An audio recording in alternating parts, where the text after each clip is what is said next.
I was standing at the head of the table at the Chicago Country Club. The private dining room overlooked the ninth green, and the late afternoon sun was coming in through the floor-to-ceiling windows so bright I had to squint. 72 people in their best clothes. Crystal champagne flutes. Silver forks lined up like soldiers.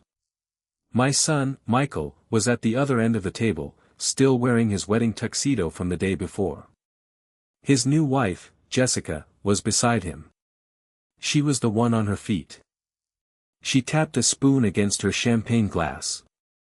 The sound cut through the murmur of conversation like a blade. I watched everyone turn toward her. I watched my sister-in-law Clara stop mid-bite, her fork hovering over a piece of salmon.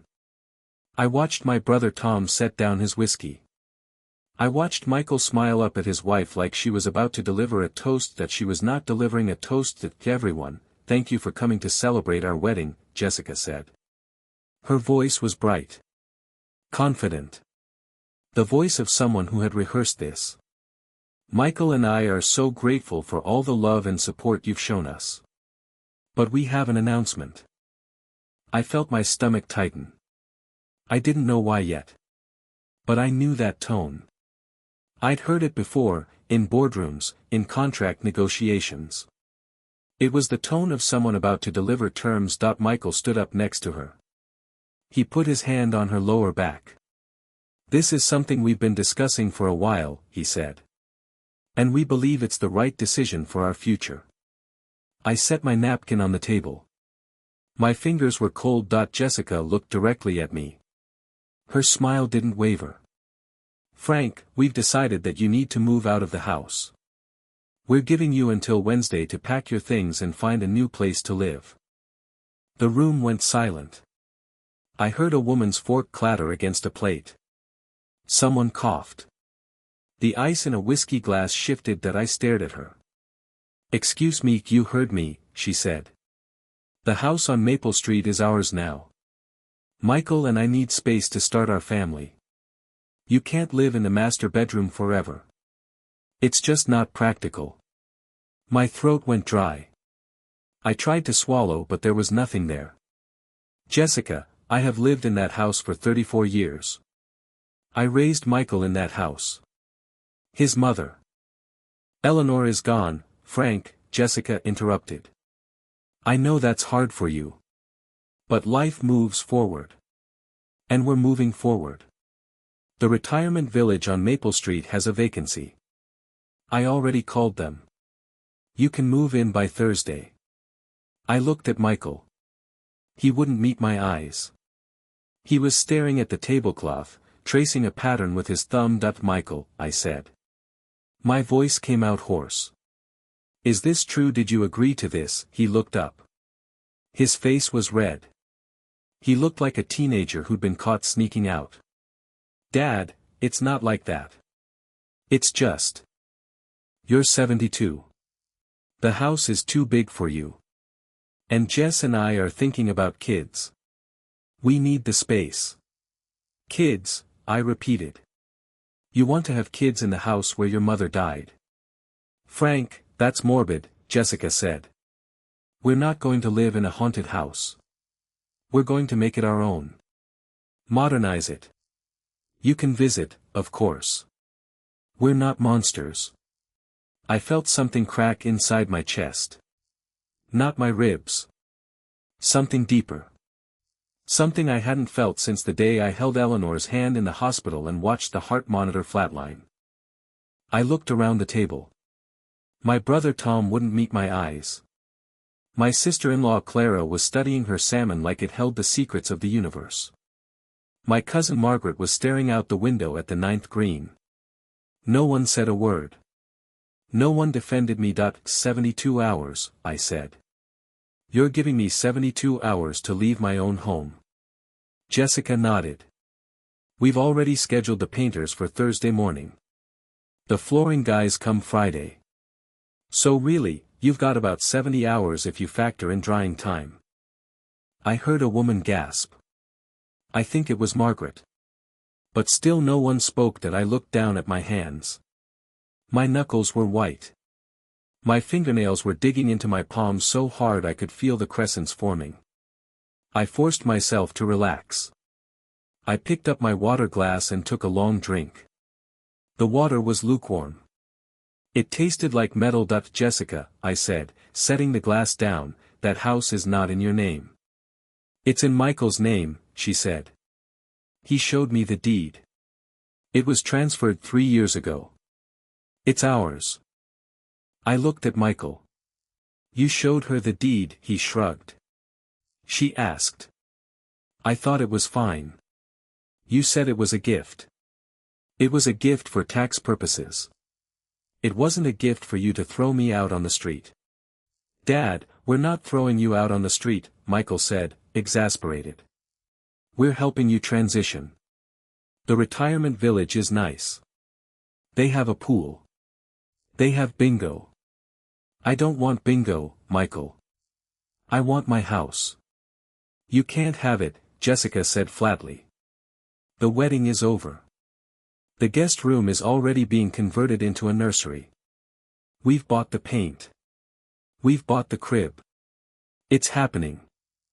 I pushed my chair back. It scraped against the hardwood floor. The sound was loud in the silent room. Where are you going? Michael asked. I need some air. I walked out of the dining room. I walked down the hallway past the men's locker room and the pro shop. I walked out onto the back patio overlooking the golf course. The sun was lower now. The shadows from the oak trees stretched across the fairway like long dark fingers. That I leaned against the railing and closed my eyes. The wind was warm. I could smell cut grass and barbecue smoke from the clubhouse kitchen. I could hear the distant clink of glasses from the bar. My phone buzzed in my pocket. I pulled it out. It was a text from Michael. Dad, I'm sorry. Can we talk privately? I typed back, later. I pocketed the phone and stared at the course. I thought about all the mornings I'd woken up in that house on Maple Street. The way the light came through the bedroom windows at sunrise. The way Eleanor used to hum in the kitchen while she made coffee. The way Michael would run down the stairs with his backpack half open and his shoes untied. That I thought about the lockbox in the attic. The one I hadn't opened in years. The one with the trust documents. The one with my father's signature on every page. I walked back inside. I walked past the dining room without stopping. I could hear Jessica's voice through the door, laughing about something, like she hadn't just gutted me in front of 72 people. That I drove home. I didn't stop at the country club. I didn't stop for gas. I just drove. The house on Maple Street was dark when I got there. The porch light was burned out. I'd been meaning to fix it for 3 weeks. I unlocked the front door and stepped inside. The air was cool and stale. I could smell Eleanor's perfume, faint as a memory. I walked upstairs to the attic. I pulled down the ladder and climbed up. The dust was thick on the floorboards. I crawled past the Christmas decorations and the photo albums and the boxes of old tax returns. That I found the lockbox in the corner under a pile of Eleanor's winter coats. The key was in my pocket. It had been there for 20 years. I opened it. Inside, the trust documents. A manila folder with my father's handwriting on the tab. I opened it and read the first page. It was a declaration of trust dated 1998. My father had named me as the sole beneficiary. He'd placed everything, the company stock, the real estate, the bonds, the offshore accounts, into an irrevocable trust. I flipped to the last page. The signature page. My father's signature. My signature as successor trustee.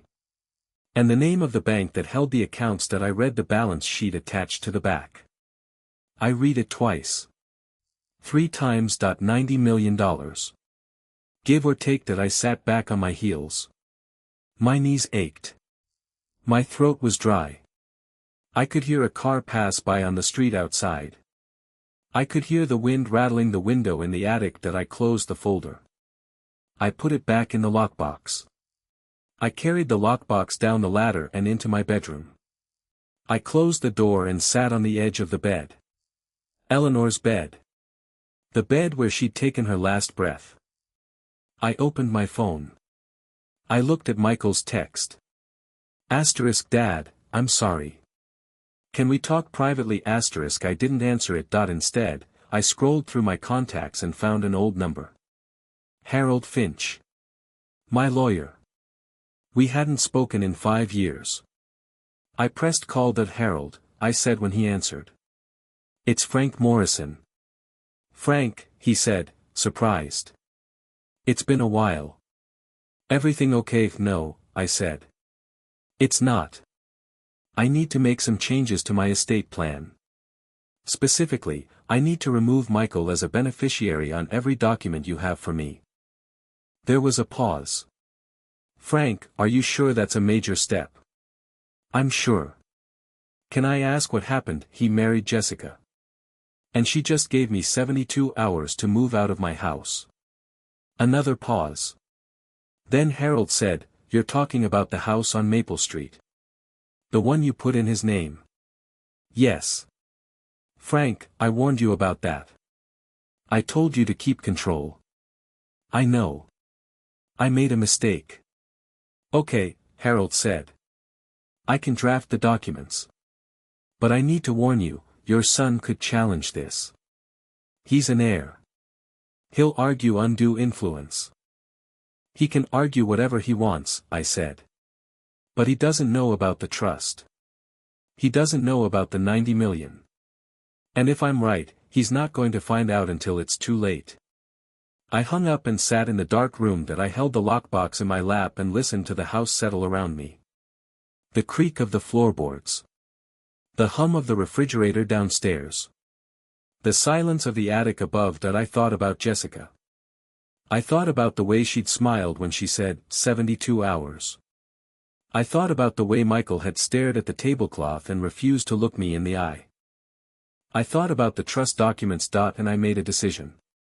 I would not fight them with anger. I would not fight them with tears. I would fight them with paper. With signatures. With clauses and codicils and the law. I opened my phone again. I called Harold back. Harold, I said. One more thing. I need you to draft an eviction notice. Not for me. For them. I want the house back. You can't evict someone from a house you don't legally own. I know, I said. But I can charge them rent. Back rent. For the past 3 years. And I can document every penny they failed to pay. And then I can file a quiet title action. I heard Harold's pen scribbling on paper. Frank, that is a remarkable amount of work for someone who just got his heart broken. Heartbreak is temporary, I said. Money is forever. And I've got 90 million reasons to fight. I ended the call. I set the lockbox on the nightstand. I reached into my pocket and pulled out the key. I held it up in the dim light from the window. It was small and brass and unremarkable. But it was the only key I had left to everything I'd built. And I wasn't giving it up. I woke up the next morning in the same bed I'd slept in for 34 years. The sun was coming through the curtains the way it always did, but the room felt different. Empty. Cold. Like a museum exhibit of someone else's life. I sat up and looked at the lockbox on the nightstand. It was still there. I hadn't dreamed it. I showered. I dressed in jeans and a flannel shirt. I walked downstairs and made coffee. The kitchen was quiet. Too quiet. Usually by this time Michael would be clattering around, opening cabinets, looking for cereal. But Michael didn't live here anymore. He'd moved in with Jessica 6 months before the wedding. I'd been alone in this house ever since. I drank my coffee standing at the kitchen window. I watched a squirrel run across the backyard. I watched a robin land on the bird feeder. I watched a cloud drift across the sky. Then I walked to the garage. The garage was a disaster. Eleanor's old gardening tools. Boxes of Christmas ornaments. A broken lawnmower I'd been meaning to fix for 3 years. But in the far corner, behind a stack of old paint cans, there was a filing cabinet. I'd bought it in 1985 at a Sears in Schaumburg. It was beige and dented and the bottom drawer stuck when you pulled it. I pulled the bottom drawer open. It was packed with tax returns, old receipts, bank statements from the 80s. Buried at the back, behind a folder marked 1994, insurance, I found a thick manila envelope. The flap was folded but not sealed. I opened it. Inside were documents. Lots of them. Deeds. Mortgage statements. Insurance policies. And at the very bottom, a stack of property tax receipts dating back to 2019, when I'd first transferred the deed to Michael's name. I pulled them out one by one. Every year, I'd paid the taxes. Every year, I'd written a check to the Cook County treasurer. I'd kept the receipts because I was old-fashioned. Because I'd been taught to keep records. Because I trusted paper. I sat on a plastic milk crate in the garage and spread the receipts across the concrete floor. 2019, $4,212. 2020, $4,386. 2021, $4,547. 2022, $4,711. 2023, $4,892. 2024, $5,103. I added them up in my head. $27,851. And that didn't include the homeowner's insurance. That was another $12,000 over the same period. That I dug deeper into the filing cabinet. I found the insurance policies. I'd renewed them every year without fail. I'd paid the premiums. I'd never asked Michael to reimburse me. I didn't have to ask now. I just had to keep the receipts. That I stood up and walked back into the house. I found a roll of tape and a marker. I taped the receipts to the kitchen wall in chronological order. Every single one. I stood back and looked at them. They covered the whole section of wall between the refrigerator and the back door. That I heard a car pull into the driveway. I walked to the front door and looked through the peephole. Jessica was getting out of a brand new BMW. White. Temporary plates. She was wearing yoga pants and designer sunglasses and talking on her phone. She waved at the car behind her, a moving truck. I opened the front door before she reached it. Good morning, Frank, she said without taking her phone from her ear. I brought the movers. We need to get a head start on the garage. I told you yesterday, I'm not moving, I said. She finally looked at me. She pulled the phone away from her face. Excuse me, I said. I'm not moving. Not today. Not tomorrow. Not Wednesday. She laughed. She actually laughed. Frank, I'm not asking. I'm telling. Michael and I own this house now. You need to leave. Michael doesn't own this house, I said. Not legally. Not morally. You can't own something you haven't paid for. Her smile disappeared. What are you talking about? I've paid the property taxes on this house for 34 years.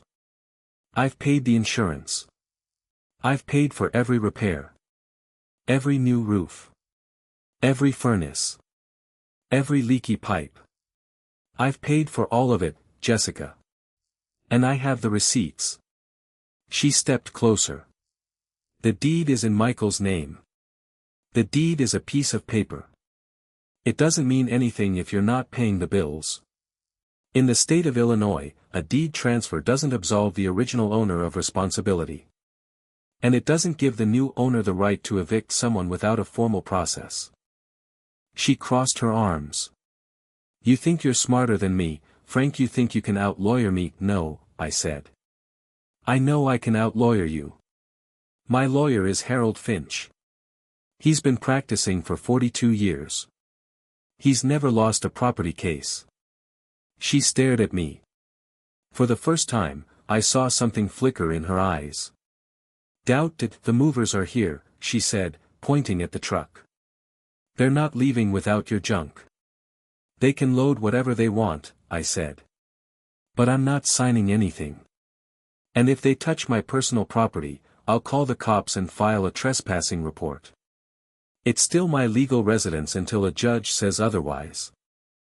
She pulled out her phone. I'm calling Michael. Do it, I said. Call him. Tell him I'm not leaving. Tell him I've got $27,000 in tax receipts taped to the kitchen wall.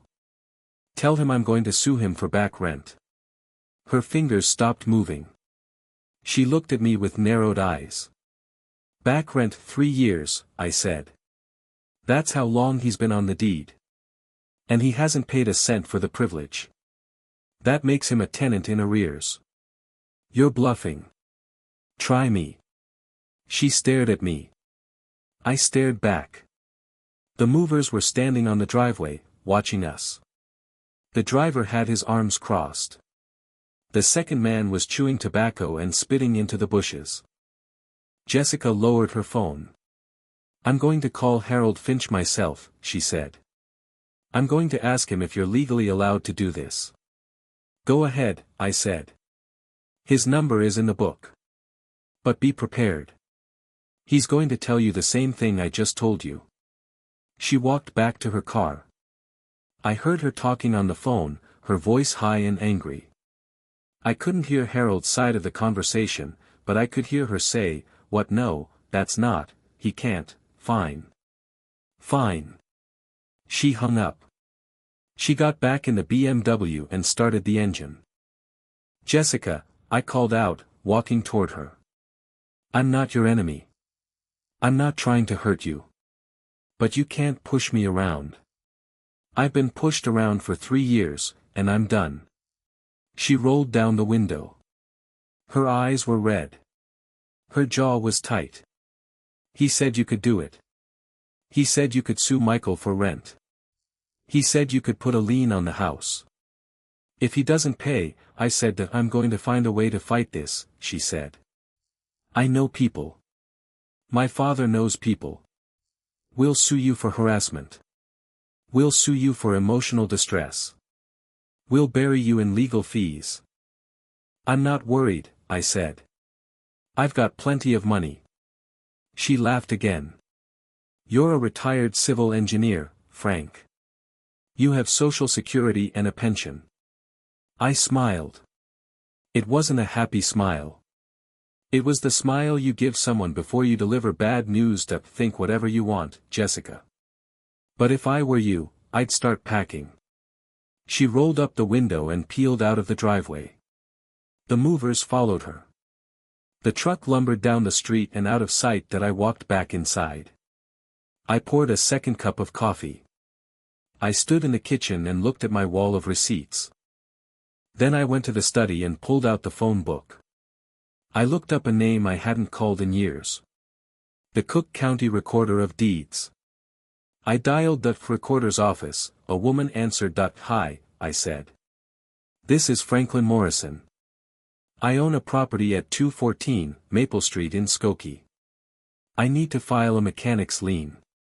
I've paid property taxes and insurance on behalf of the current deed holder, and I haven't been reimbursed.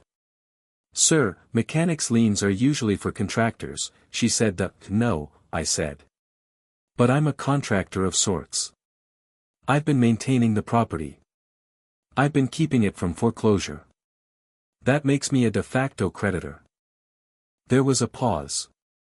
You'd need to fill out Form 22C and file it in person or by mail. I'll come down today, I said. That I hung up. I walked to the garage and found a box of old files. Inside were Michael's signatures from the deed transfer. I'd kept the original. I'd kept the notary stamp. I'd kept everything. That I took the paper and spread it on the kitchen table. I read the fine print. I read the transfer clause. I read the tax provision. And I found something I hadn't noticed before.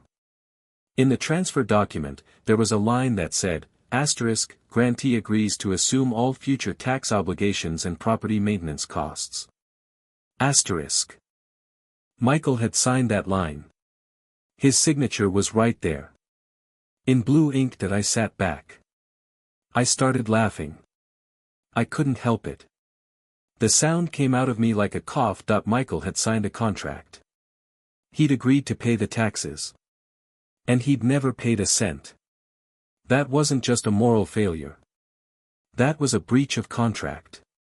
A clear, actionable, legally enforceable breach. I picked up my phone and called Harold. Harold, I said, I found something in the deed transfer. A clause. Michael agreed to assume tax obligations. He signed it. Hold on, Harold said. I heard papers rustling. I have the document in my files. Give me a second. He came back on the line. Frank. I see it. You're right. He signed the tax assumption clause. So I can sue him for breach of contract. You can sue him for the full amount. And you can claim damages. And you can include punitive damages if you can prove bad faith. I can prove bad faith, I said. He's trying to evict me 3 years after he signed that document. Frank, Harold said slowly, if you do this, he's going to be in a lot of trouble. Jessica's going to be furious. This is going to make the wedding look like a picnic. I know, I said. That's the point. I hung up. I stared at the deed. I stared at Michael's signature.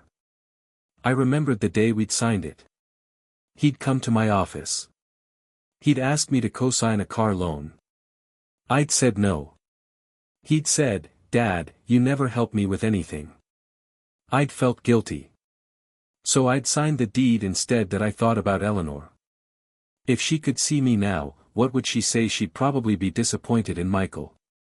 She'd probably be proud of me for fighting back. She'd probably tell me not to let the anger eat me alive. I closed my eyes. I took a deep breath. I thought about the garage. The box of Eleanor's medical records. I'd never looked through them. I'd never had the heart. But now, I realized, I needed to know. I needed to know if there was anything else I didn't know. I walked to the garage. I found the box labeled Eleanor, medical. I opened it. I pulled out the folder. It was thick with hospital records, lab results, insurance forms.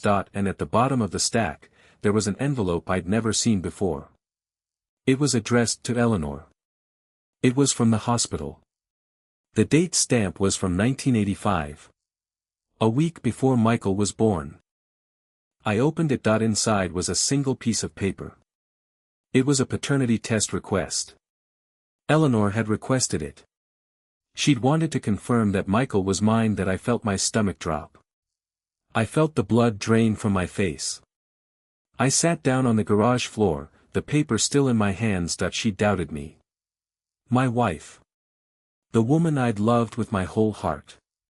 She doubted whether Michael was my son. I turned the paper over. There was a note on the back. It was Eleanor's handwriting. I didn't have the courage to tell Frank. But I had to know. I had to know if this baby was his. I don't know why I doubted. I just did. I was scared. I was alone. I couldn't bear to think he might leave me if the baby wasn't his. I'm so sorry, Frank. I never told you. And I never will. I stared at the note. I read it 3 times. The words blurred. My hands started shaking. I thought about all the nights I'd held her. All the mornings I'd kissed her forehead. All the days I'd come home from work and she'd have dinner waiting. She'd doubted me. But she'd stayed. She'd chosen to stay. And she'd never told me because she was afraid of losing me. I folded the paper. I put it in my pocket. I felt an ache in my chest that had nothing to do with the house and nothing to do with Jessica. This was deeper. This was a wound I didn't know existed until this moment. I stood up. I brushed the dust off my jeans. I walked back inside and sat at the kitchen table. I looked at the wall of receipts. I looked at the deed. I looked at the lockbox on the nightstand. Through the doorway. I had money. I had the law. I had a son who'd failed me and a wife who doubted me and a daughter-in-law who wanted me gone. And I had a letter in my pocket that changed everything. I reached for my phone. I called Harold again. Harold, I said, I need you to draft a second set of documents. I want to change the trust. I want to change the beneficiary. I want to leave the money to the American Carpenters Foundation. All of it. Frank, Harold said, that's a huge decision. Are you sure? I'm sure, I said. Michael doesn't deserve it. He's shown me who he is. There was a pause. Frank, I'm going to ask you a question, and I need you to be honest with me. Are you doing this because of the house or is there something else? I reached into my pocket and pulled out Eleanor's letter. I unfolded it and looked at it in the light. That's something else, I said. I'll explain later. I hung up. I sat in the quiet kitchen. I listened to the refrigerator hum. I heard a bird singing outside. I heard the front door open. Michael was standing there. He looked tired. He looked defeated. Dad, he said. We need to talk. I stood up. Yes, Michael. We do. I walked to the door. I opened it wider. I motioned for him to come in. Have a seat, I said. I've got something to show you. He walked to the kitchen table. He saw the wall of receipts. His face went white. What is that? He asked. Those are the taxes you never paid, I said. And that's just the beginning. Michael stood in my kitchen with his hands in his pockets, staring at the wall of receipts like it was a crime scene. He didn't say anything for a long time. He just stood there, his jaw working, his eyes moving from one yellow slip to the next. Dad, he finally said, what is all this? Property taxes, I said. Every single one I paid while your name was on the deed. Do you want to guess how much? He shook his head. I didn't ask you to pay those. You signed a contract that said you would. The deed transfer. I have a copy. It's right here. I slid the document across the kitchen table toward him. He didn't touch it. I didn't read it, he said. I just signed where you told me. That's not my problem, Michael. You're an adult. You're a married man. You're about to start a family. You don't get to sign contracts and then pretend you didn't read the fine print. He sat down heavily in one of the kitchen chairs. The chair creaked under his weight. He ran a hand through his hair. He looked older than he had at the wedding. Tired. Stressed. There were dark circles under his eyes. Jessica said you threatened to sue her, he said. She said you were going to put a lien on the house. I didn't threaten her. I told her the truth. I have every legal right to demand payment for the taxes and insurance I've paid on your behalf. Dad, you can't do that. That's not how family works. I pulled out the chair across from him and sat down. I leaned forward, my elbows on the table. Michael, you gave me 72 hours to move out of my own house. You stood in a room full of 72 people and let your wife humiliate me. So tell me. How does family work? He opened his mouth. Closed it. Looked away. I should have said something, he admitted. I know that. I should have stood up for you. But Jess was so excited about the nursery and the painting and the new furniture. She had it all planned out. I didn't want to disappoint her. You disappointed me instead. I didn't mean to, Dad. But you did it anyway. You made a choice. You chose her over me. He looked at the floor. I love her. I know you do. That doesn't make it right. I stood up and walked to the kitchen sink. I turned on the faucet and filled a glass with water. I didn't drink it. I just held it and watched the water ripple up. Michael, I said, I'm going to ask you something, and I need you to be honest with me. Did you know she was going to do that? Did you know she was going to announce the eviction at the reception? He was quiet for a long moment. Then, she told me the night before. She said she wanted to do it at the brunch. I told her to wait. I told her it wasn't the right time. But you didn't stop her. No, he said. I didn't. I was scared. She gets angry. She gets mean. I didn't want to deal with it. I set the glass down on the counter. I turned to face him. You let her be mean to me because you were scared of her being mean to you. He didn't deny it. He just sat there, staring at the table. I didn't raise you to be a coward, Michael. I'm not a coward. She's a lot, Dad. She's always been a lot.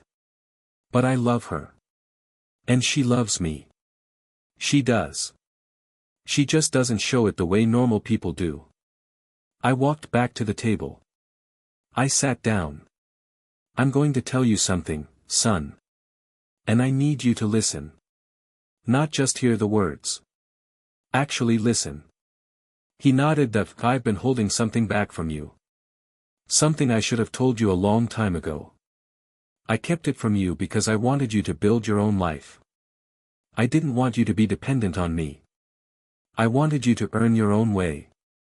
What are you talking about? I reached into my pocket and pulled out a single piece of paper. It was the balance sheet from the trust. I unfolded it and slid it across the table to him. He looked at it. His eyes widened. His face went pale.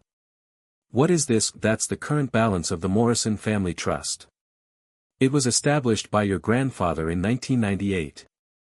I'm the sole beneficiary. You were the contingent beneficiary until yesterday.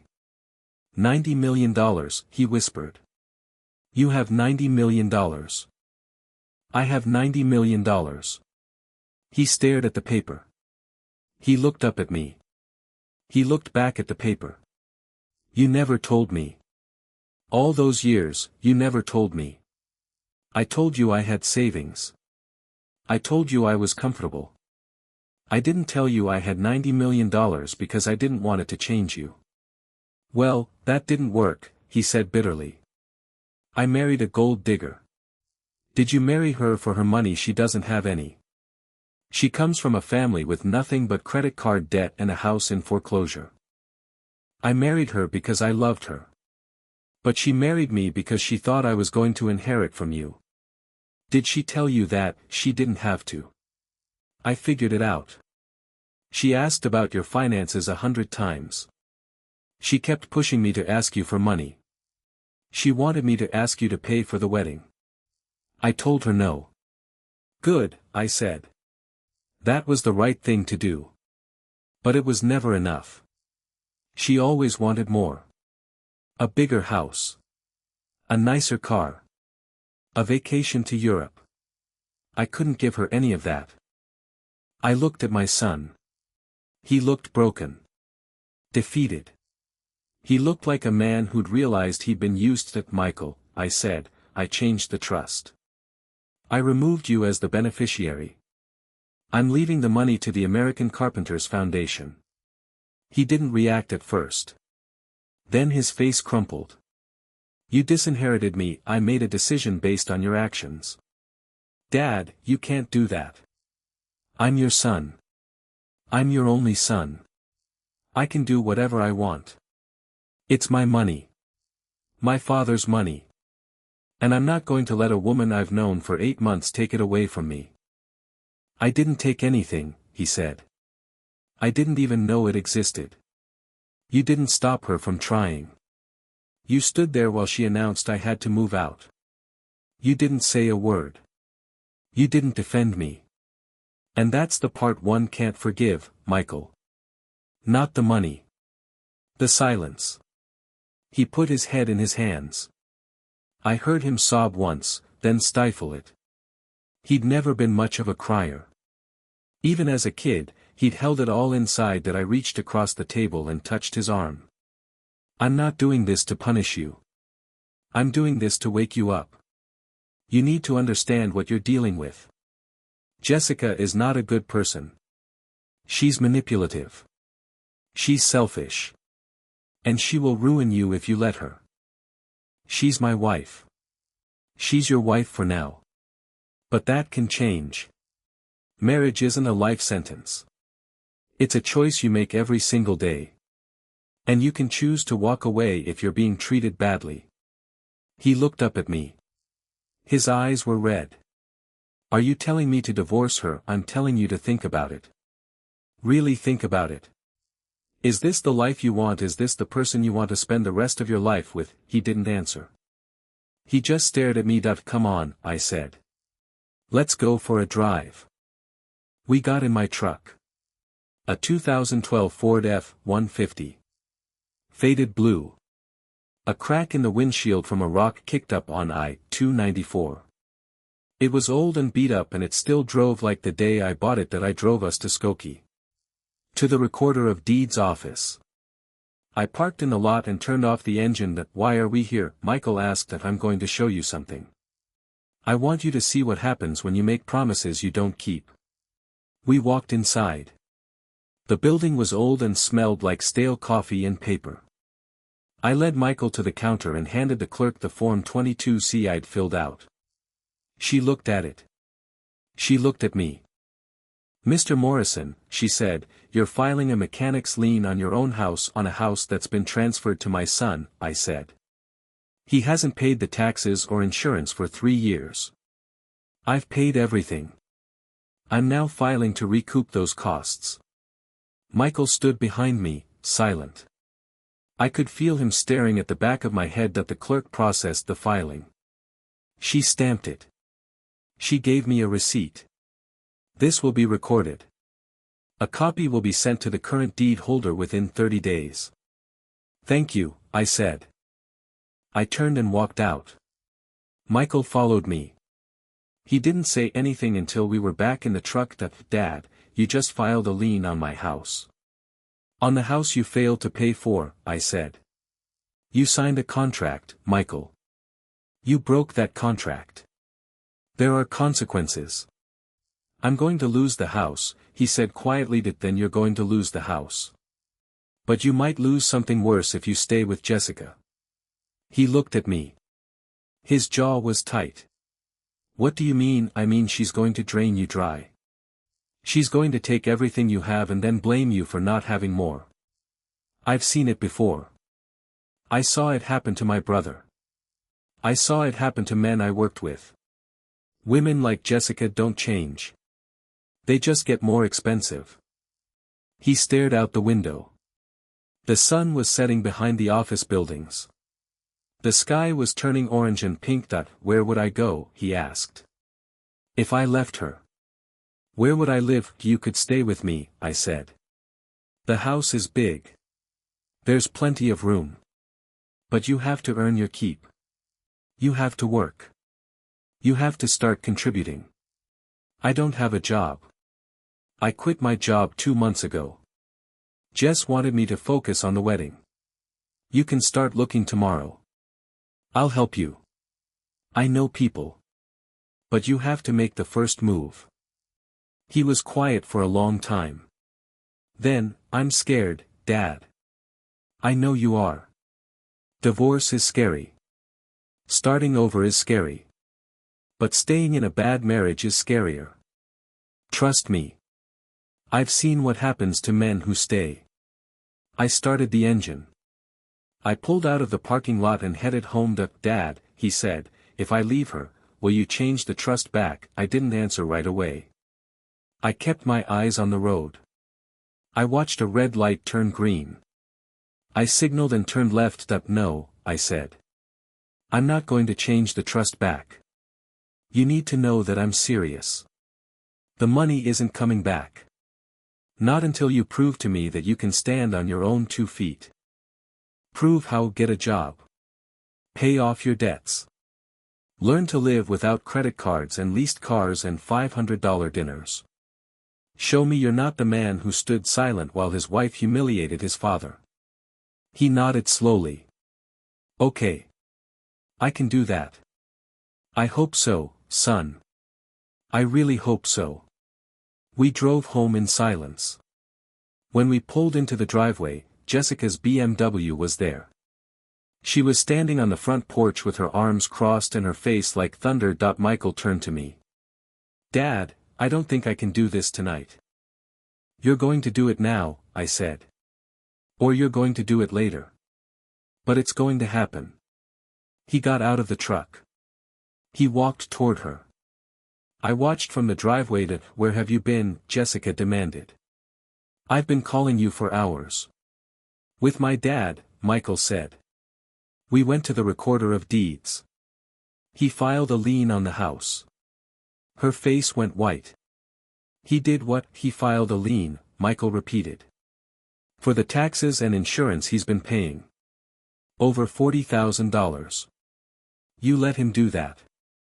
You let him destroy our future." "I didn't let him do anything," Michael said. "He did it on his own. And he's right. I didn't pay those taxes. I signed a contract that said I would, and I didn't." Jessica stepped toward him. Her voice was low and venomous. "You're taking his side after everything I've done for you, everything you've done for me. You've done nothing for me except spend my money and boss me around. I'm your wife. And you're about to be my ex-wife." She slapped him. Open palm. Across the face. The sound echoed off the front of the house. I got out of the truck. "Jessica, get in your car. Now." She turned on me. "Stay out of this, Frank. This is between me and Michael." "No, it's not," I said. "This is my house. My lawn. My driveway. And I'm telling you to leave." She looked at Michael. He had a red mark on his cheek. He wasn't crying. He wasn't even angry. He just looked tired. "Jess," he said, "I want you to leave. I'll call you tomorrow. We'll figure out what to do." "We're not figuring anything out," she said. "You've made your choice. You've chosen your father over me." "Someone had to," he said. She got in her BMW and peeled out of the driveway. Her tires left black marks on the asphalt. Michael walked toward the front door. He stopped at the steps. "Dad," he said, "I'm sorry. I'm sorry I didn't stand up for you. I'm sorry I let her treat you like that." I put my hand on his shoulder. "Come inside, son. There's something else I need to tell you."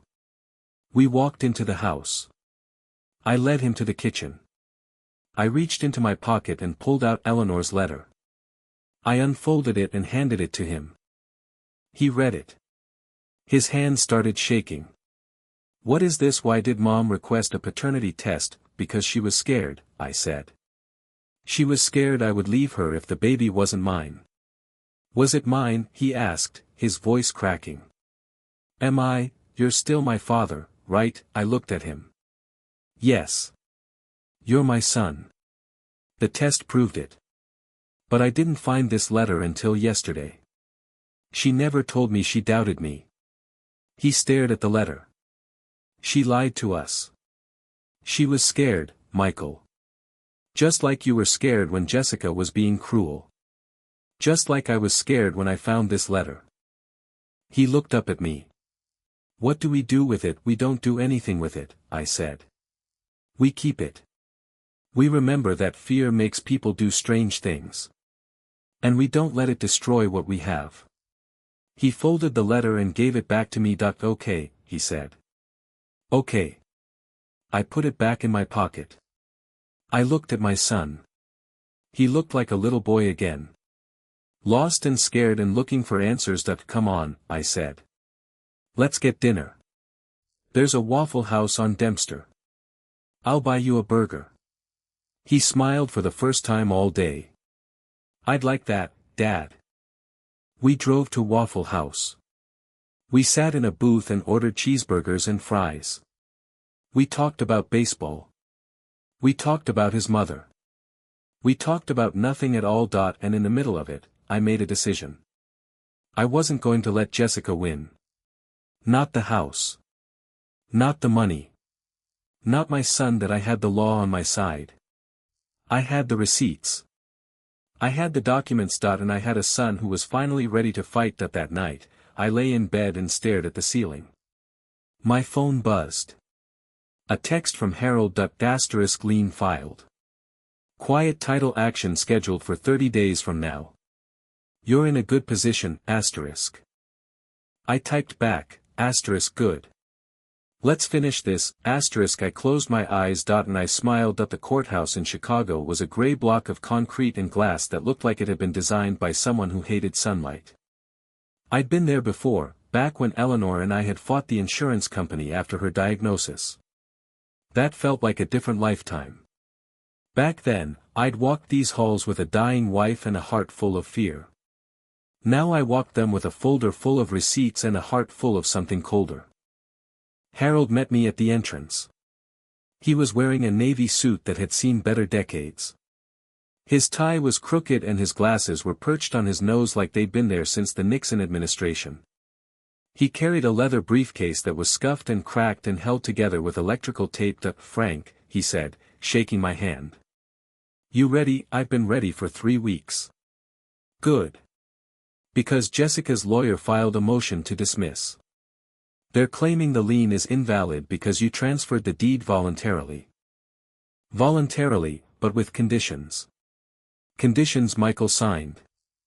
I know. I've got the document right here. He patted his briefcase. They're going to argue that you're retaliating.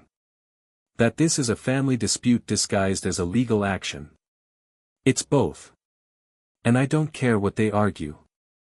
I have the receipts. We walked inside. The metal detectors beeped. The security guard waved us through. The hallways smelled like floor wax and stale coffee and the faint sweat of too many people in too small a space. The courtroom was on the 3rd floor. Room 312. I'd been in this room once before. It was smaller than I remembered. The benches were wooden and worn. The judge's bench loomed overhead like a throne. The flag in the corner was dusty. Michael was already there. He was sitting on the defendant's side of the room. He looked clean-shaven and nervous. He was wearing a suit I'd never seen before. Probably new. Probably bought by Jessica. That she wasn't there yet. But I saw her lawyer. A young man in a cheap suit with a face that looked like he'd been practicing his objections in the mirror. He was flipping through a stack of papers, not looking up. Who's the kid? I asked Harold. His name is Timothy Cross. Graduated from DePaul 2 years ago. He's worked at a family firm in Naperville. He's never handled a quiet title action. Then why is he here? Because Jessica can't afford anyone else. Her credit is shot. Her family's broke. She scraped together $5,000 for a retainer and this is what she got. I sat down on the plaintiff's side. Harold sat next to me. Michael looked at me and nodded. Just a small nod. I nodded back. The door opened. Jessica walked in. She was wearing a cream-colored pantsuit and heels that clicked against the floor like gunshots. Her hair was perfect. Her makeup was flawless. She looked like she'd stepped out of a magazine shoot for angry divorcees. She didn't look at me. She walked straight to her lawyer and whispered something.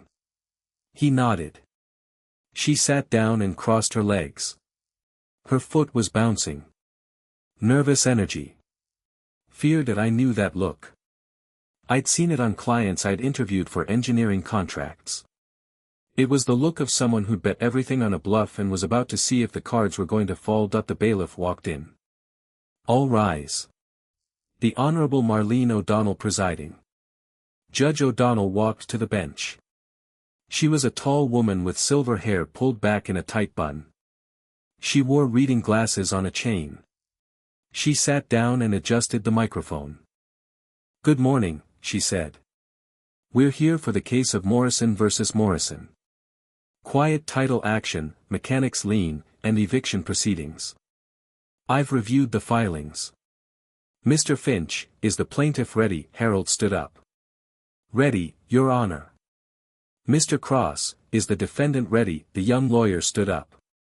Ready, Your Honor. Let's begin. Mr. Finch, you have the floor. Harold walked to the center of the courtroom. He opened his briefcase and pulled out a stack of documents. He placed them on the podium with the precision of a man who'd done this 1,000 times. Your Honor, he began, this case is about a broken promise. On July 15, 2021, the plaintiff, Franklin Morrison, transferred the deed to his property at 214 Maple Street to his son, Michael Morrison. The transfer was conditional. The son agreed, in writing, to assume all property tax obligations and maintenance costs.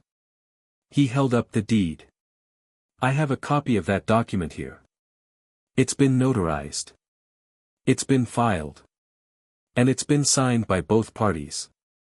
Judge O'Donnell leaned forward. And did the son pay those taxes? No, Your Honor. Not a single cent.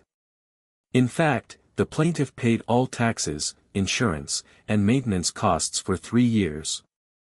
We have receipts for every payment. We have bank statements. We have insurance policies. The total amount owed is $41,872. The judge looked at Michael. Mr. Morrison, do you dispute that you signed this document? Michael stood up. He looked at his lawyer. The lawyer whispered something. Michael shook his head. I don't dispute it, Your Honor, he said.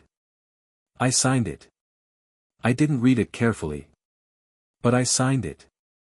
Did you pay the taxes? No, Your Honor. I assumed my father was taking care of it. He always had. Judge O'Donnell made a note. I see. Mr. Finch, proceed.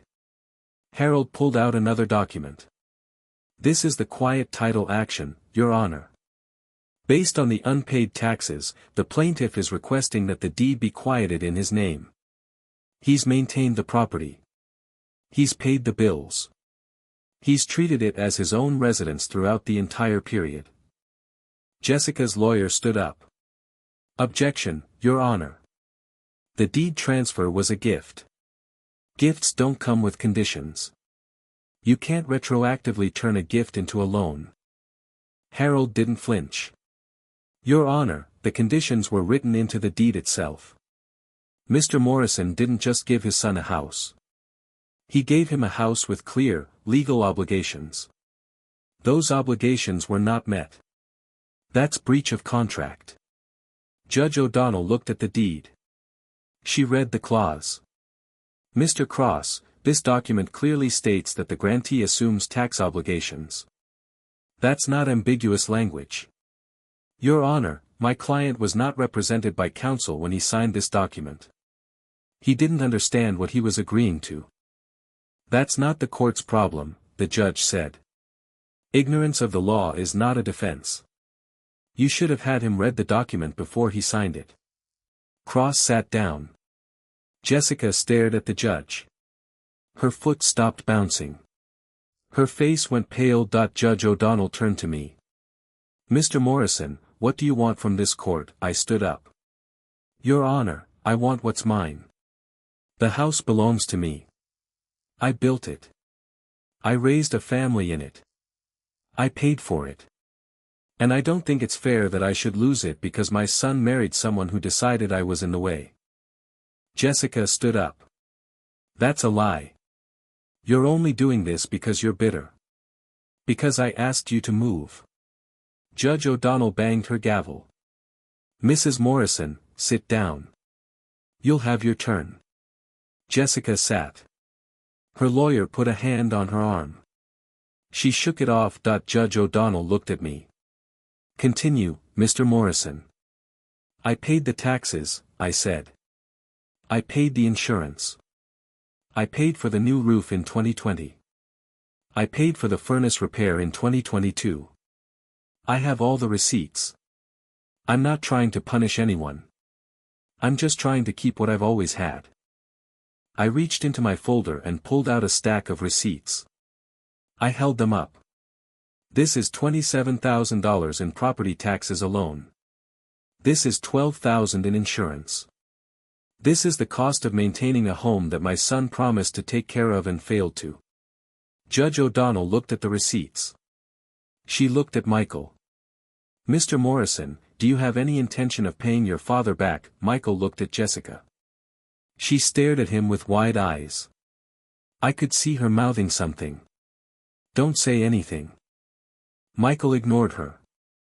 I'll pay him back, Your Honor. I don't have the money right now, but I'll find a way. You'll pay him back, the judge repeated. That's a commitment. You understand that the court can hold you to that. Yes, Your Honor. Judge O'Donnell leaned back in her chair. She took off her glasses and rubbed her eyes. Here's my decision. The lien is valid. Mr. Morrison has clearly demonstrated a financial interest in the property. I'm granting the quiet title action. The deed is being returned to Franklin Morrison's name. Michael and Jessica Morrison have 30 days to vacate the premises. Jessica stood up. You can't do that. We live there. Our things are there. Sit down, the judge said. I'm not finished. In addition to the quiet title, I'm ordering Michael Morrison to reimburse his father for the taxes and insurance paid during the 3-year period. That's $41,872. Payment is due in 60 days. Michael's lawyer started to speak. Your Honor, my client doesn't have, the judge cut him off. I'm aware of his financial situation. That's not my concern. He made a promise. He broke a promise. Now he has to make it right. Jessica's face was red. Her hands were shaking. This is a travesty, she said. This is corrupt. You're helping him because he's old and rich and white. Judge O'Donnell's voice went cold. Mrs. Morrison, I'm going to give you a piece of advice. Stop talking. Right now. If you say one more word, I'll hold you in contempt, and you'll spend the night in a cell. That's not a threat. That's a promise. Jessica sat down. Her chest was heaving. She looked like she was about to explode. Judge O'Donnell turned to me. Mr. Morrison, you're not off the hook either. This isn't a victory. This is a mess. You've got a son who's in debt, a daughter-in-law who hates you, and a house that's going to be empty in a month. I hope it was worth it. It was, Your Honor, I said. She banged her gavel. Court adjourned. Harold packed up his briefcase. He put his hand on my shoulder. You did it, Frank. You got the house back. I know, I said. But I haven't got my son back yet. I walked over to Michael. He was sitting alone at the defendant's table. Jessica was gone. She'd left the courtroom without looking back. Hey, I said. Hey, he said. She left you. Looks like it. Are you okay? He looked up at me. His eyes were wet. No. Not really. But I will be. I sat down next to him. I'm sorry, Michael. I'm sorry it had to come to this. You didn't do this, Dad. I did. I let her control me. I let her walk all over us. I should have stood up to her a long time ago. You're standing up now. That's what matters. He nodded. What do I do now? She's going to take everything. She's going to fight me in divorce court. She's going to try to ruin me. Let her, I said. You've got nothing for her to take. You're broke. You're unemployed. She can't squeeze blood from a stone. He laughed. It was a hollow laugh. I guess that's true. Come on, I said. Let's get out of here. I know a place that serves good burgers. Waffle House again? No. Something nicer. There's a steakhouse on Michigan Avenue. My treat. He stood up. Dad, I can't afford, Guy said. It's my treat. You can pay me back when you get a job. He smiled. Deal. We walked out of the courthouse. The sun was bright and warm. The wind was coming off the lake. I could hear the cars honking and the buses rumbling and the distant sound of a siren. Chicago. My city. The city I'd lived in for 50 years. Dad, Michael said, I don't know how to be a good husband. I don't know how to be a good man. I just know how to avoid conflict. I learned that from Mom. She always kept the peace. Your mother kept the peace because she was afraid of losing people. That was her flaw. It wasn't your fault. It wasn't her fault. It was just who she was. He nodded. I don't want to be like that anymore. I want to be brave. Then be brave. Start by finding a job. Any job. Washing dishes. Flipping burgers. I don't care. Just do something honest. I will, he said. I promise. We walked toward the car. I could hear footsteps behind me. I turned around. Jessica was standing at the bottom of the courthouse steps. She was crying. Her makeup was streaked down her face. Michael, she called out. Please. Don't leave me. I'm sorry. I made a mistake. He stopped. He looked at her. Then he looked at me. Dad, he said, what do I do? That's not my decision, I said. That's yours. He stared at her for a long moment. Then he shook his head. Jessica, he said, you need to go. I'm not coming back. She started sobbing. Please. I love you. You love my father's money. But he changed the trust. There's nothing left for you here. I don't care about the money. I care about you. No, you don't. You care about what I can give you. And right now, I can't give you anything.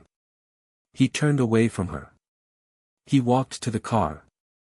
He got in and closed the door. I stood there for a moment, looking at Jessica. Her face was twisted with anger. The tears were fake. I could see it now. They always had been. Goodbye, Jessica, I said.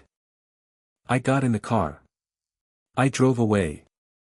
I didn't look back. We drove in silence for a few blocks. Then Michael spoke. Dad, I need to ask you something. What's that? Are you going to change the trust back now that I've left her? No, I said. That's not how this works. The money stays where it is until you prove to me that you've changed. That takes time, Michael. Years, maybe. He was quiet. Then, I understand. Do you? Because I need you to understand that this isn't about money. It's about trust. Your grandfather didn't give me that money because I was his son. He gave it to me because I'd proven I could handle it. I worked my whole life to earn that trust. And now you're going to have to do the same. Okay, he said. I'll do it. Good. Now let's go get that steak. We drove to Michigan Avenue. We found a steakhouse. We ordered ribeyes and baked potatoes and a bottle of wine I couldn't pronounce. And for the first time in months, I felt like my son was back. I held up my glass. To new beginnings. He clinked his glass against mine. To new beginnings. I stood on the balcony of my Miami penthouse and watched the sun sink into the Atlantic. The sky was orange and pink and purple, the kind of sunset you only get when you're far enough south to forget the gray winters of Chicago. The waves rolled in below, slow and steady, like the breathing of a sleeping animal. Behind me, through the open sliding door, I could hear Michael talking on the phone. He was in the kitchen, cooking something that smelled like garlic and olive oil. He'd been living with me for 3 months now. He'd found a job at a construction company in Fort Lauderdale. He was learning to frame houses. He came home every night with sawdust in his hair and calluses on his hands that he was changing. I could see it. The way he carried himself. The way he talked. The way he looked at me like I was someone he respected, not just someone he needed to call on holidays. I walked back inside. He hung up the phone and turned to me. That was the lawyer. The divorce is final. Jessica signed the papers yesterday. Did she get anything? A few thousand. The car. Some furniture. Nothing that matters. She tried to ask for alimony, but the judge saw through it. She'd only been working part-time at a yoga studio. The judge told her she was capable of full-time employment. I sat down at the kitchen island. How do you feel? He shrugged. Relieved, I think. It's been a long time coming. I just didn't want to admit it. You're not going to get any arguments from me. He turned back to the stove. He was making pasta. Something with tomatoes and basil and fresh mozzarella. He'd learned to cook from scratch. He'd learned a lot of things in the past few months. Dad, he said, not turning around, I've been thinking about something. What's that? The trust. I know you said you weren't going to change it back. I get that. I respect that. But I've been thinking about what you said. About earning it. I waited. I want to earn it, he continued. But I don't want it for me. I want it for the foundation. The carpenter's foundation. I want to help build it. I want to work with them and learn about what they do and maybe even run it someday. I stared at his back. You want to run a charity? I want to build something, he said. I want to do something that matters. I've spent my whole life trying to make other people happy. Jessica. My bosses. My friends. I never did anything for myself. And I never did anything for anyone else either. I just kind of floated. He turned off the stove. He turned to face me. I want to stop floating. I want to be like you. Like me, you built things. You made something of yourself. You worked hard. And when Mom died, you didn't fall apart. You kept going.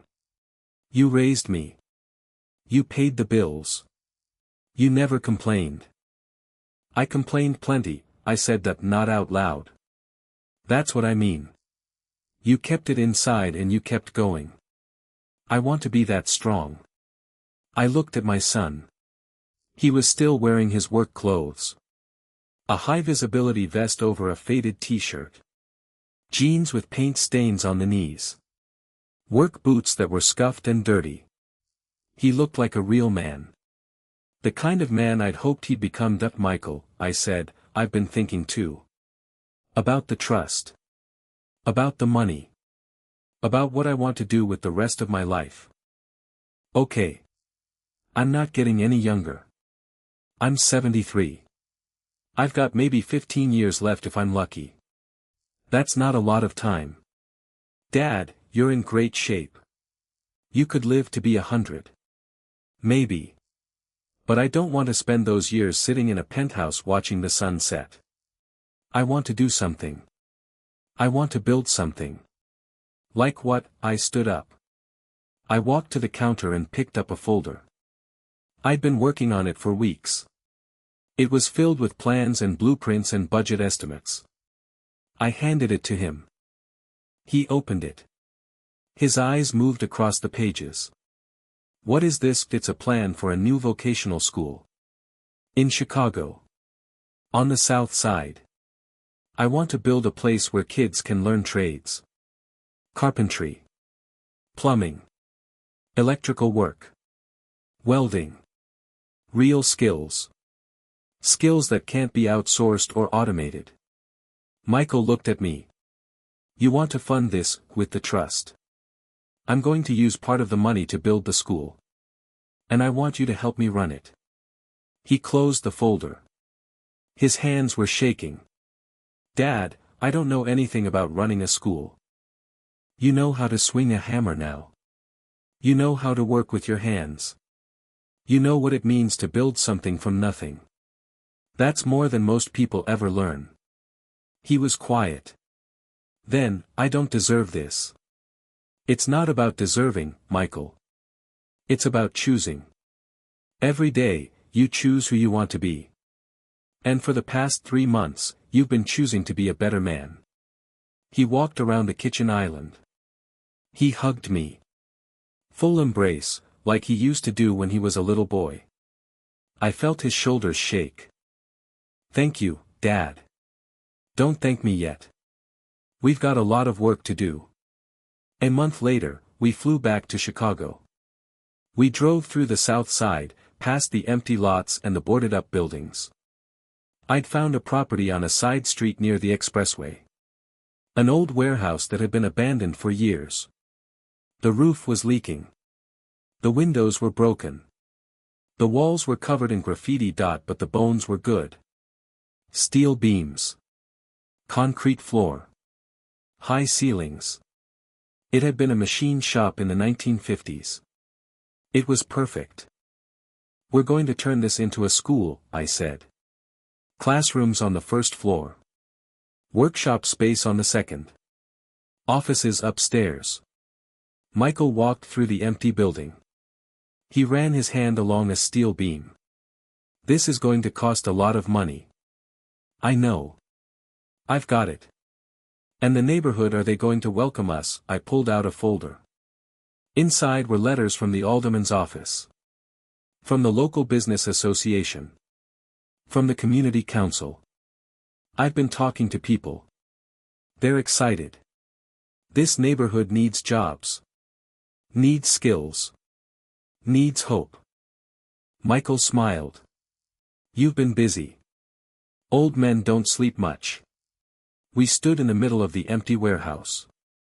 Sunlight streamed through the broken windows, casting long shadows across the concrete floor. I could see it already.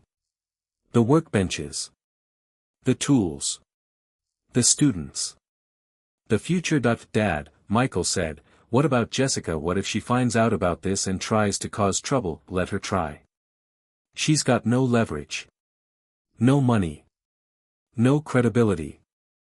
She's already burned every bridge she had. The only thing she can do is make noise, and nobody's listening." He nodded. "What about you? Are you going to stay in Chicago, part-time?" "I'll keep the Miami penthouse. But I want to be here. I want to see this place grow." He put his hand on my shoulder. "I'm proud of you, Dad." I looked at him. "I'm proud of you too, son." The grand opening was 6 months later. We'd transformed the warehouse into something beautiful. The workbenches were polished oak. The tools were new and gleaming. The classrooms had whiteboards and projectors and desks that had been donated by a school district that was upgrading. We had 30 students in the first class. Mostly young men. A few women. All of them looking for a second chance. Some had dropped out of high school. Some had been in trouble with the law. Some had just been lost. That I stood at the front of the main workshop and looked at them. Their faces were nervous. Hopeful. Scared. "Welcome," I said. "My name is Frank Morrison. I'm a retired civil engineer. And this is my son, Michael. We built this place because we believe in something simple. We believe that a man or woman who can build something with their hands will never go hungry." They were quiet. The overhead lights hummed. "Michael is going to be your instructor for the carpentry program," I continued. "He's a journeyman now. He got his certification 3 months ago. He's going to teach you how to frame walls and lay floors and build roofs that don't leak." Michael stepped forward. He was nervous. But he stood straight and tall. "I used to be lost," he said. "I used to think I didn't have any skills. I used to think I was just going to drift through life. But my father showed me that it's never too late to learn something new. It's never too late to become someone different." He looked at me. Then he looked back at the students. "Today is your first day," he said. "But it's not going to be your last. You're going to leave here with skills. With confidence. With a future. And I'm going to be here every step of the way." The students started to clap. A few of them stood up. Others were wiping their eyes. I stood in the back of the room and watched my son. The boy who'd let his wife walk all over him. The boy who'd betrayed me in front of 72 people. The boy who'd come back to life. He was a man now. A real man. That night, I sat on the porch of the house on Maple Street. The house I'd won back. The house I'd raised him in. The house I'd never leave again. Michael came out and sat next to me. He had a glass of lemonade in his hand. The sky was getting dark. The fireflies were coming out. Dad, he said, what do you think Mom would say if she could see us now? I thought about Eleanor. I thought about her handwriting on that letter. I thought about the fear she'd carried. The secret she'd kept. I think she'd be proud of you, I said. I think she'd be proud of both of us. You really think so? I know so. Your mother loved you. She loved you more than anything. And she wanted you to find your way. She just didn't know how to tell you. He nodded. I miss her. Me too. Every day. We sat in silence for a while. The fireflies danced across the lawn. The neighbor's dog barked once, then stopped. Dad, Michael said, I have something to tell you. Okay. I found a woman. Her name is Maria. She works at the hardware store on Pulaski. She's got 2 kids. She's divorced. She's nothing like Jessica. I looked at him. Are you serious? I'm serious. We've been dating for 3 months. I wanted to make sure it was real before I told you. She's kind. She's funny. She makes me want to be a better man. You want to be a stepfather? I want to try. It's scary. I don't know if I'm ready. But I want to try. I put my hand on his shoulder. Michael, that's the bravest thing you've ever said. It is to try something that might fail. That's what courage looks like. It's not about being fearless. It's about being afraid and doing it anyway. He smiled. When did you get so wise? I've always been wise. You just didn't listen. We both laughed. It was a good laugh. Real. Unforced. The kind of laugh that comes from a place of peace. Dad, thank you, he said. For everything. For the house. For the school. For not giving up on me. You gave up on yourself, I said. I just waited for you to find your way back. I went to bed that night and lay in the dark. I thought about the 72 hours. The wedding brunch. The look on Jessica's face when the judge ruled against her. The way Michael had walked away from her on the courthouse steps. I thought about the lockbox in the attic. The trust documents. The $90 million. The money I'd kept hidden for all those years. That I pulled out my phone. I opened the notes app. I typed the same sentence I'd typed months ago. 72 hours can turn a house into a battlefield, but $90 million can turn a battlefield into a lesson. But I added something else. A second line. And sometimes, the best lesson is the one you learn from the man who never gave up on you. I set down the phone. I closed my eyes. The school grew. The first class graduated. 18 students walked across the stage and received their certificates. Michael shook every hand. I watched from the front row and clapped until my hands were sore. Maria moved in with Michael. Her kids called him Mike. They built a treehouse in the backyard of the house on Maple Street. I sat on the porch and watched them work. Hammering. Sawing. Laughing. The American Carpenters Foundation sent us a grant. We opened a second school in Detroit. A third in Atlanta. Michael became the executive director. He flew everywhere. He talked to donors. He gave speeches. He became a different man from the one who'd stood silent at his wedding. Jessica tried to start a podcast. She called it Surviving the Morrison Betrayal. It lasted 3 episodes. She couldn't find an audience. People had already moved on. I kept the Miami penthouse. But I spent most of my time in Chicago. I had a garden now. Tomatoes and peppers and basil. I canned my own sauce.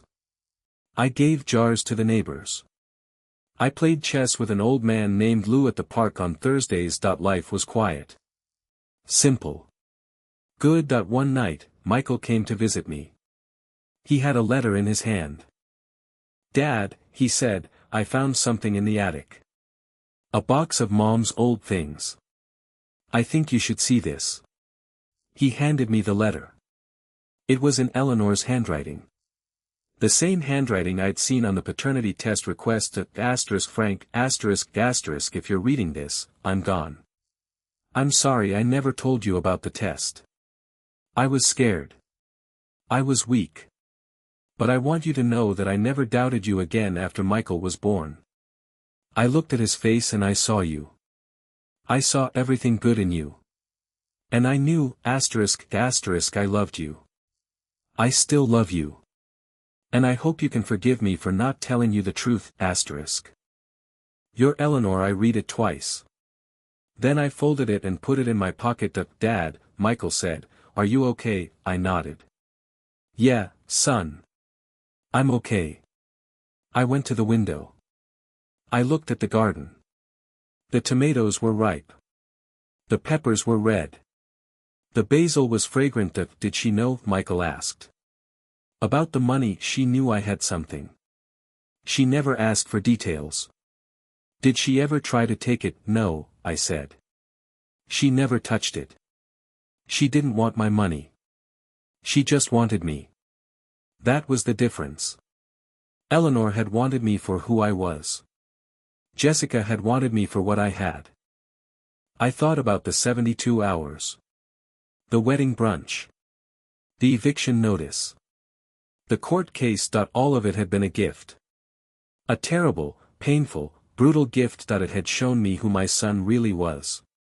And it had shown me who I really was. I turned to Michael. I'm going to change the trust. Not all of it. But some. Dad, you don't have to. I want to. Not because you deserve it. But because you've earned it. He hugged me. Tight. Long. I love you, Dad. I love you too, son. That was the last chapter. The real one. The one that mattered. I'm writing this from the porch of the house on Maple Street. It's a warm summer evening. The fireflies are out. The garden is green. Michael and Maria are inside, making dinner.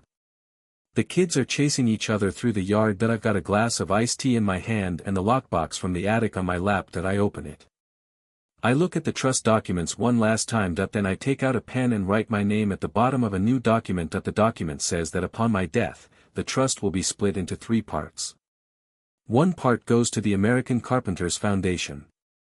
1 part goes to the vocational schools Michael and I built. 1 part goes to Michael, Maria, and the kids. Not because they need it.